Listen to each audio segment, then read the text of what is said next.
Hey everyone, welcome to session number 7 for ADUC 2110. I want to walk you through, of course, our session. This is our last final session before the wrapping up session. So this is really the last content-based session. Session 8 is just turning in assignments and reviewing a little bit of literature, but there's no actual discussion board or assignment associated with that. So this is the last one. So let's go ahead and look through where we are for session 7. So coming down here, we're going to be talking about the idyllic school or the ideal school. If you could design the class or the school of the future, what would it be like pertaining to your interests, needs, and specifications? So, of course, this closes on April the 29th, and there is a response post and, of course, a peer response post with that. And as I mentioned, session number 8 is just turning in your field experience, so make sure you do that. And there's just a couple little other things I'll have you watch in there too. But excuse me. So session number 7, as I mentioned, is the ideal school. So let's look at our checklist and reading the prompt for session 7. In addition to all the material that you need, write a response post, look at least several other people and what they have written for their response posts.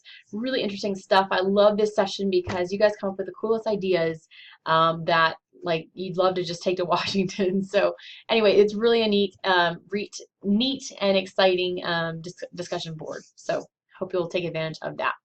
And then, of course, additional activities, make sure you're continuing with your field experience, which is due the next session, session number 8. So make sure you're familiar with that. So, of course, field experience and then responding to the issue. This issue is 400 words because there is a little bit I'd like you to dive into the literature with that, and at least 2 sources from the text, if not more. I mean, I'd like even more, but at least 2 is what I'm looking for that. And with also your prompt, and I'll get to that in just a second, but want you to make sure that you have a fun, cool title, because that's going to be the slogan kind of your school or the catch phrase of your school. So anyway, more on that in just a second. But so you're going to design your ideal school, not necessarily a Minecraft school, but essentially that's what you're doing, is building your own school and your philosophy and what you think it should include, how it should be structured, schedule, technology, all those types of things.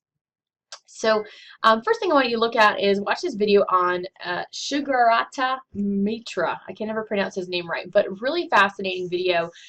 What he did was he actually took a computer and put it into a rural area in India, and these children learned how to work the computer when they've never seen technology before, and learned English at the same time, and essentially taught themselves. And so his experiment was really fascinating because in a sense it takes the teacher out of the schools, and basically allows students to learn through MOOCs, which I'm sure you've heard of those online courses. And anyway, it's a fascinating video, so make sure you watch that. Building a school in the cloud, really, really kind of fun to see.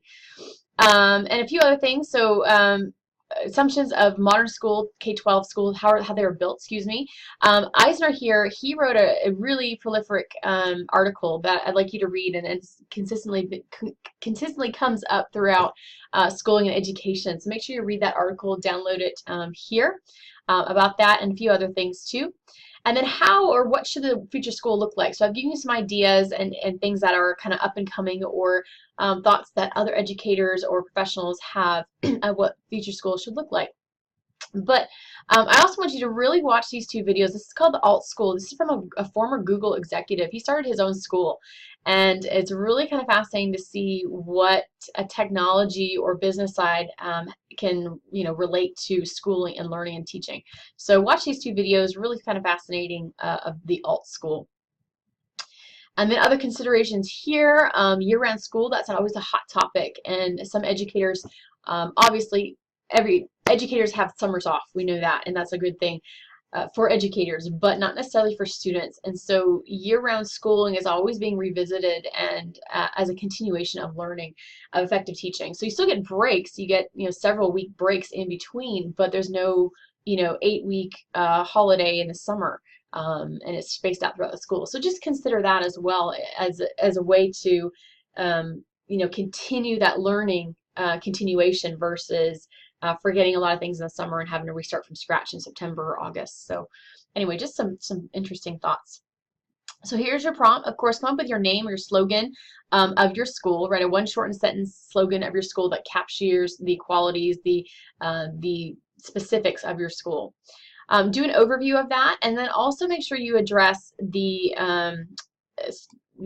philosophies and education that we talked about in previous sessions. So if you aligned with social reconstructivists or essentialists or perennialists or whatever it was, make sure you include that or a blend of the two or three.